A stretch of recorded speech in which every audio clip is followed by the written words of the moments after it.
During the Second World War, Germany developed a particular fondness for taking aircraft that were designed for peacetime pursuits, civilian airliners, mail carriers, that sort of thing, and sending them off to war, presumably with the same level of false optimism that the British and French had felt during their failed policies of 1930s appeasement.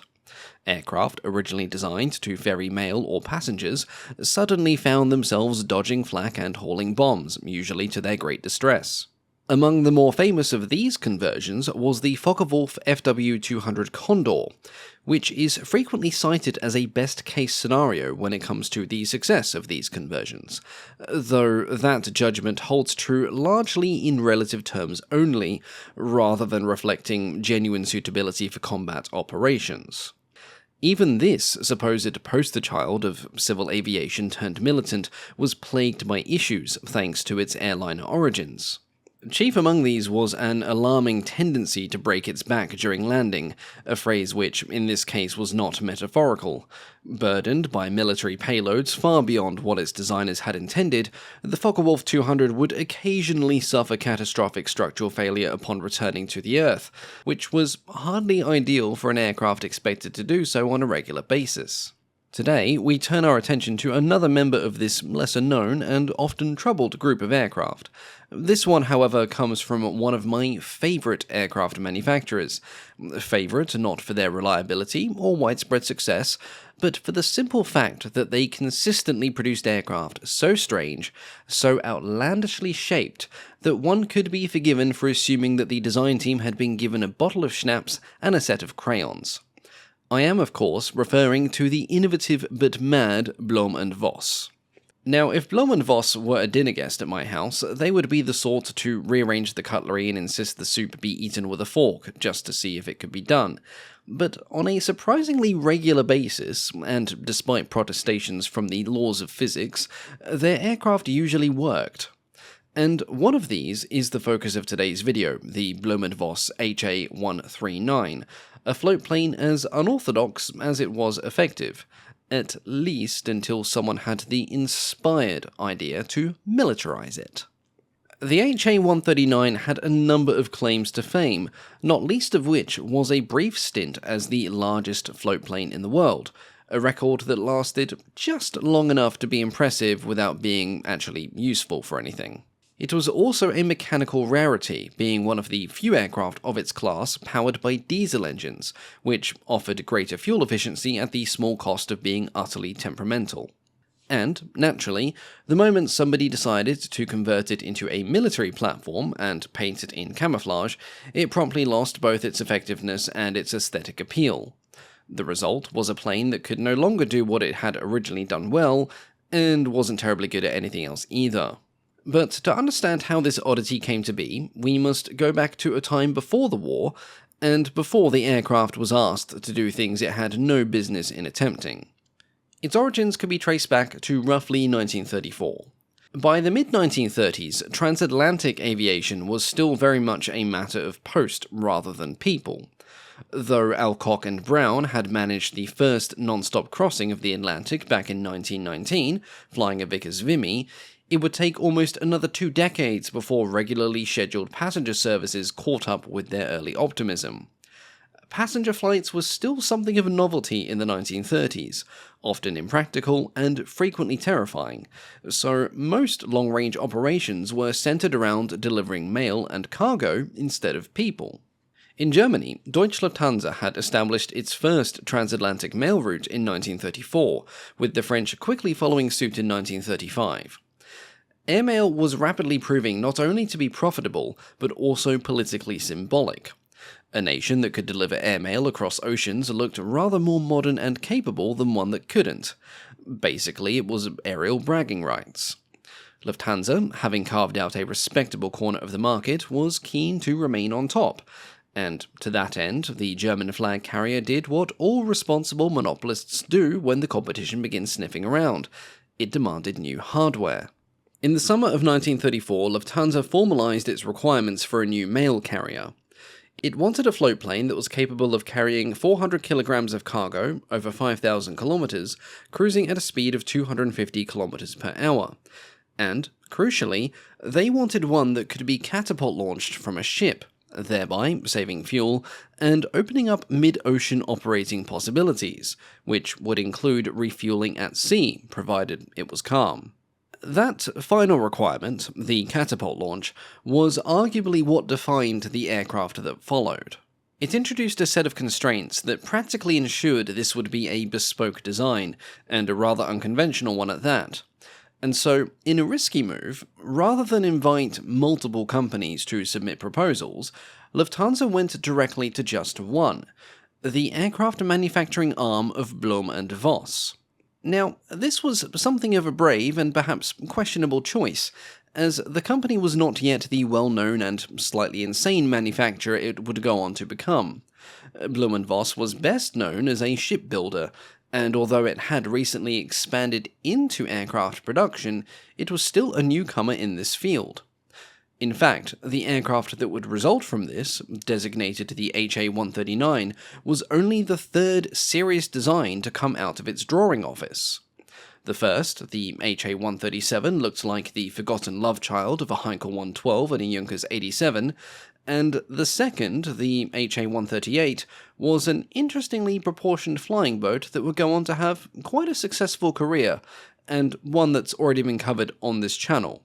Now, as you can see from the visual appearance of the aforementioned planes, Blohm & Voss aircraft were weird and wonderful from the outset, and entrusting such an important project to a company with limited experience could be seen either as a sign of remarkable confidence, owing to Blohm & Voss's excellent history in shipbuilding, or as a gamble taken in the absence of better options, as, after all, there weren't that many companies in Germany experienced in producing floatplanes. In reality, it was likely for a far more logical reason, and that was industrial diversification. Dornier, with its vast experience of producing aircraft designed to fly over and land upon the water, would have been the obvious choice, but that company was already busy with several existing contracts. Heinkel was also very busy with the development work of the Heinkel HE-111, and Arado had bugger all experience in building anything with multiple engines, so they were out. Thus, it was wise to encourage another company to try its hand at designing a large multi-engine aircraft, particularly one with niche requirements which would encourage innovation. And so, on New Year's Day 1935, under the direction of Richard Vogt, Blohm & Voss's famously inventive chief aircraft designer and hater of symmetry, work on what would become the HA-139 officially began.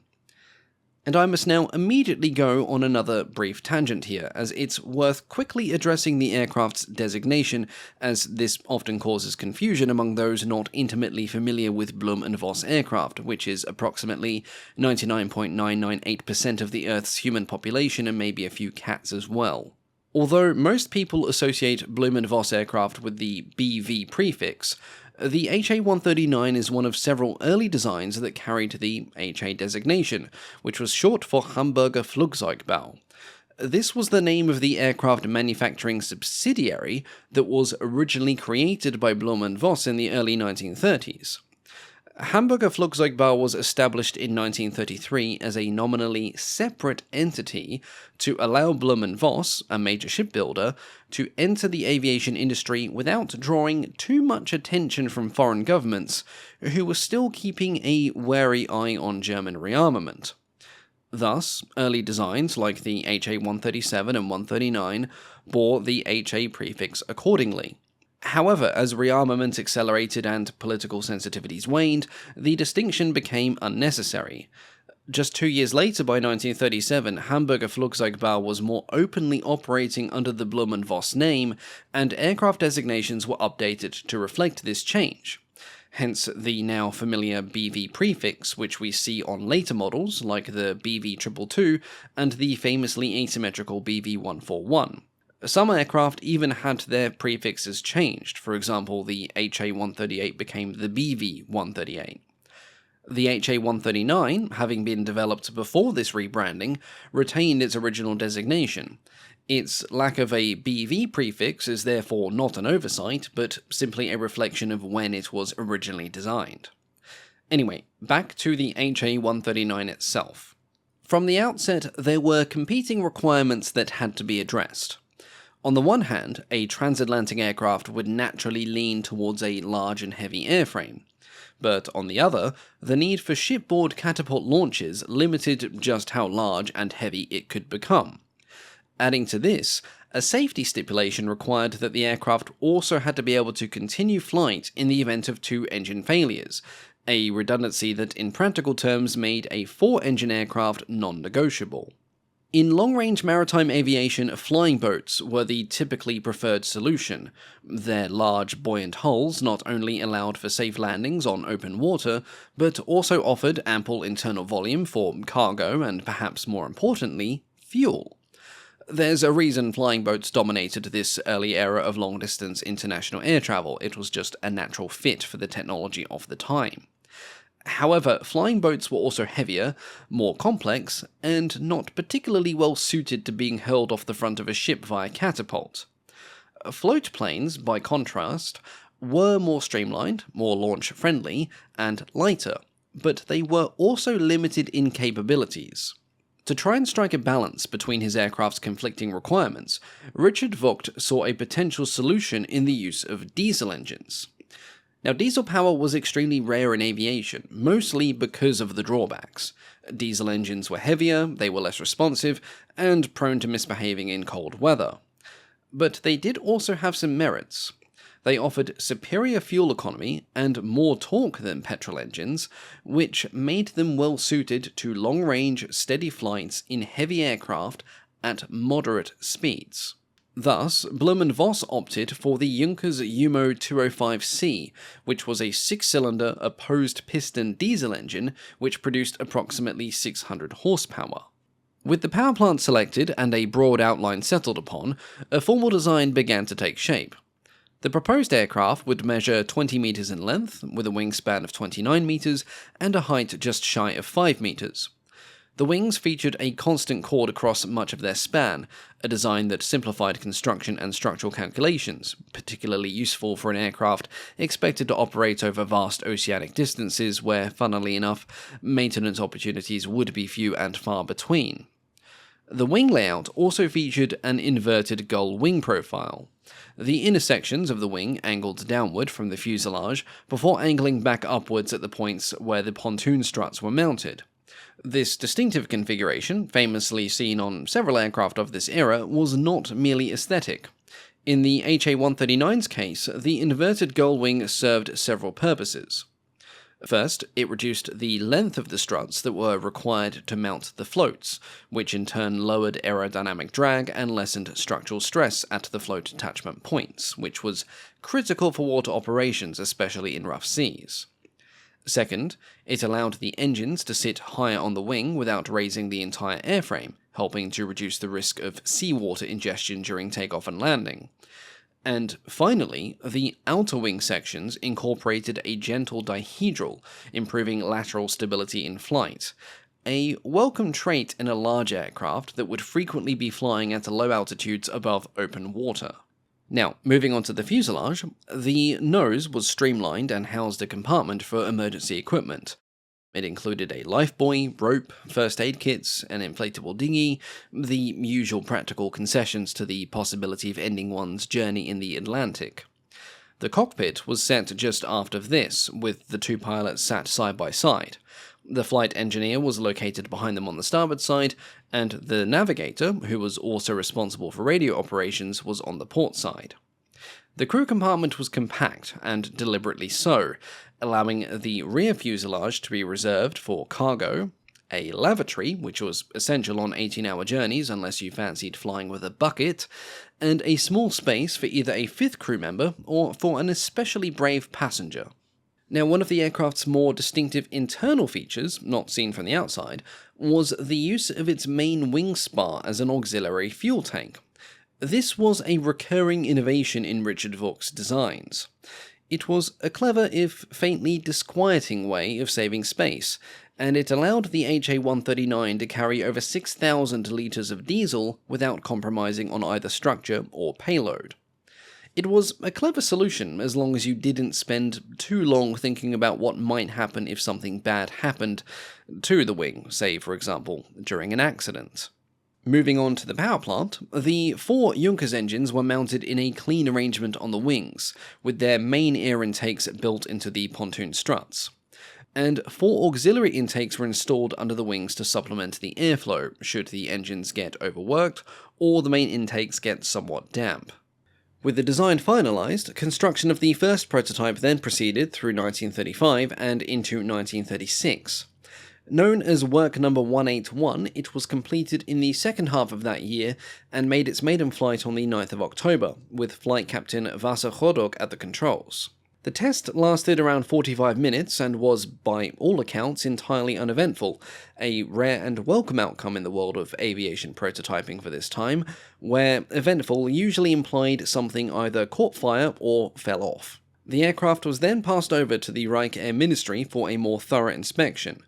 By the end of February 1937, it had been approved for further development. A second prototype, Work Number 182, was nearing completion, and a third, numbered 217, would follow the year after.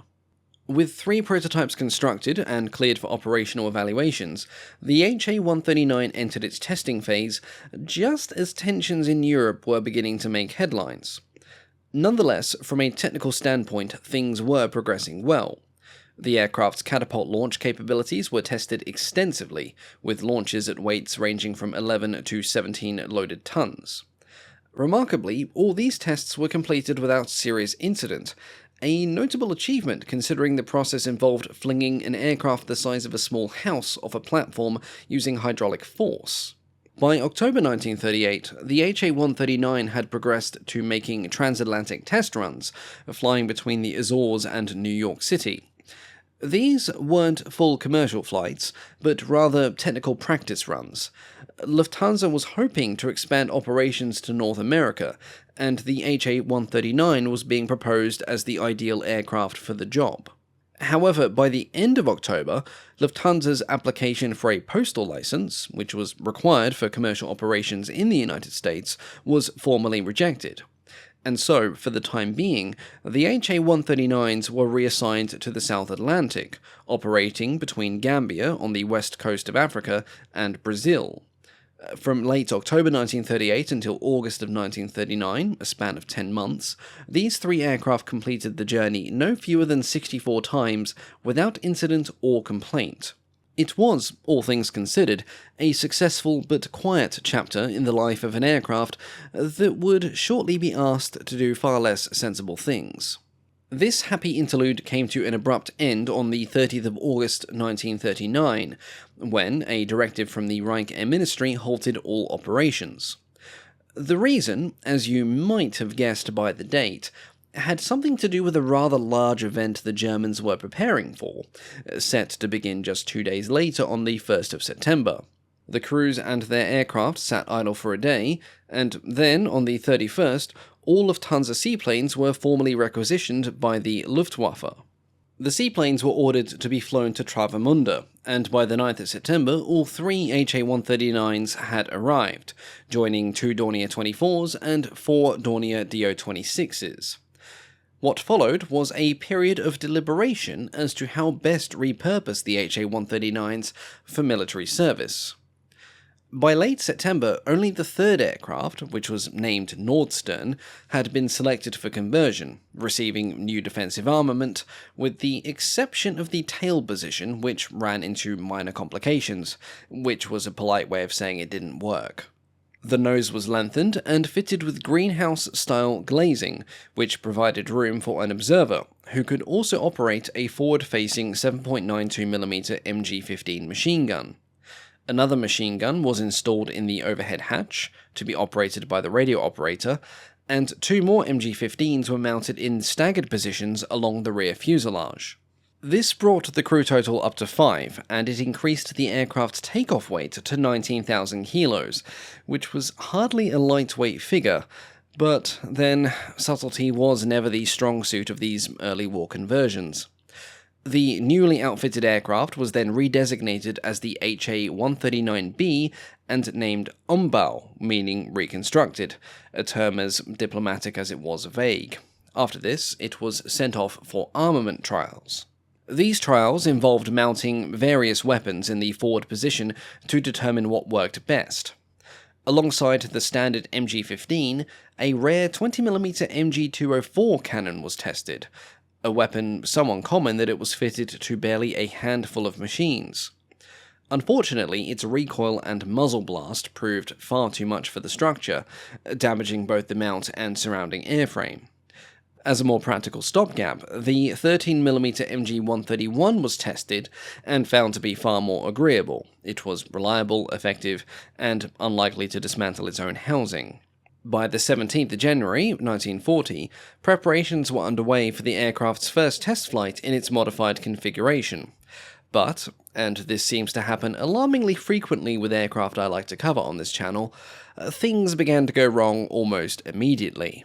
The UMO diesel engines, which had behaved so well over the warm waters of the Atlantic, now had to operate in northern Germany in January.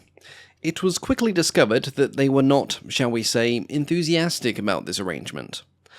On the 18th, despite preheating both the oil and coolant, the engines refused to start. The temperature had dropped to almost minus 20 degrees Celsius, and the UMOs responded by promptly ignoring all commands to come to life. The entire day was spent attempting to coax them into life without success, and on the 19th, matters somehow got worse, as the lake had partially frozen over, which made a waterborne takeoff impossible. And so, in a display of admirable perseverance, if not practicality, the aircraft was hoisted aboard a ship and launched via catapult. This, at least, went according to plan, and was followed by a 1-hour test flight, a small triumph in a week that had otherwise gone firmly against it. However, the results from this flight were less than ideal. First, the centre of balance was not where expected, which gave the aircraft some handling characteristics best described as erratic, the sort of flying experience that kept the test pilots alert. More significantly, the aircraft's top speed had taken a substantial hit, losing 40 km per hour, bringing its maximum to a rather modest 288 at 3,000 meters. Post-conversion, the HA-139 was, for all intents and purposes, a lame duck, albeit a rather interesting one. It was slower, carried less, and was less dependable than its contemporaries, like Blohm Voss's own BV-138 or the Dornier Do-24, both of which had the distinct advantage of being designed for military use in the first place. With few better options and no enthusiasm to continue forcing the issue, it was decided in July of 1940 to relegate Nordston to mine-sweeping duties, an honourable, if uninspiring role, where its underwhelming performance wouldn't get it into too much trouble. The other two aircraft, having escaped the indignities of heavy military modification, were used in a more restrained capacity, as transports. During the Norwegian campaign, this proved a surprisingly suitable application. Now, while no one could call the HA-139 ideal, it was respectable enough when tasked with moving supplies to more remote Wehrmacht units, provided there was a body of water that could be found nearby.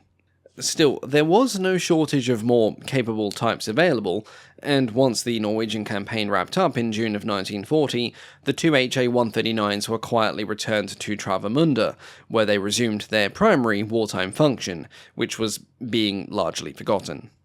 From then on, their appearances in official records becomes sporadic at best. The second aircraft was used by the flight school at Putnitz throughout 1941, presumably to train new crews in how not to overestimate a converted mailplane. As for Nordston, still dressed for minesweeping duties and nowhere in particular to go, it was eventually sent back to Travemünde as well. A few documents suggest minor adjustments were made before it fades entirely from view after December 1941, and it was almost certainly scrapped in 1942. The remaining aircraft had earned a somewhat better reputation, and both of the other two remained on the Luftwaffe's records until at least January of 1944. Whether they were still flying at that point, or simply cluttering up the back of a hangar somewhere, is difficult to determine. Their service during this period is completely undocumented, though it's not inconceivable they were pressed into light transport work when needs were urgent and standards flexible. There have been claims that one or both were used during the Stalingrad airlift, a time when the Luftwaffe was willing to launch just about anything with wings and a functioning engine. Now, whether this actually occurred remains completely unknown, though it is plausible. Wartime desperation is a great motivator, and the Ha-139, despite its many shortcomings, had one rare quality in early 1943. It was still around and technically functional. Unsurprisingly, no examples of the Ha-139 survive today. Somewhere between its final official mention in January of 1944 and the Allied sweep through Germany the following year, it quietly vanished, likely scrapped, unceremoniously, in a hangar that needed clearing, or it was bombed by the Allied air raids. It's the sort of disappearance typical of aircraft that were neither spectacular failures nor glorious icons, but simply unremarkable. However, in its defense, its reputation today is mostly defined by its ill-fated military conversion, a role it was never meant to perform. Judged on the terms for which it was actually designed, the Ha-139 was rather good. It met its performance requirements, it served Lufthansa reliably across the South Atlantic, albeit briefly, and, when used for suitable roles, it served as a reliable auxiliary in the Luftwaffe as well.